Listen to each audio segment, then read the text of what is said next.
Das tibetische Hochland, oft als das Dach der Welt bezeichnet, ist nicht nur das Herzstück der tibetischen Kultur, sondern auch eine bedeutende ökologische Zone für unseren Planeten.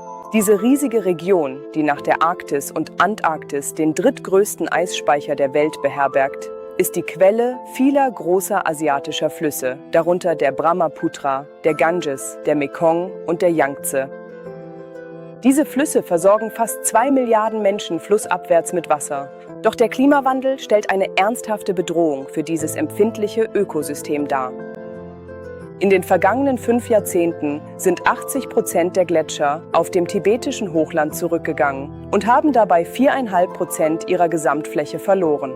Dieses rasche Abschmelzen bringt die Wasserversorgung, die Landwirtschaft und die Lebensgrundlagen von Millionen Menschen in ganz Asien durcheinander.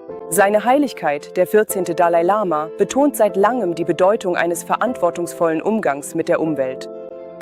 Er erinnert uns daran, dass dieser blaue Planet unser einziges Zuhause ist und Tibet sein Dach. Den tibetischen Hochland zu schützen, ist nicht nur eine regionale Angelegenheit, sondern eine globale Verpflichtung. Die Folgen des Nichtstuns sind gravierend, ein erhöhtes Risiko für Überschwemmungen, Dürren und den Verlust der Artenvielfalt.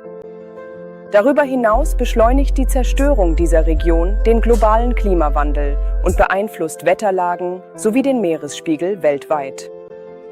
Den Schutz der tibetischen Umwelt kann nur gemeinsames Handeln gewährleisten.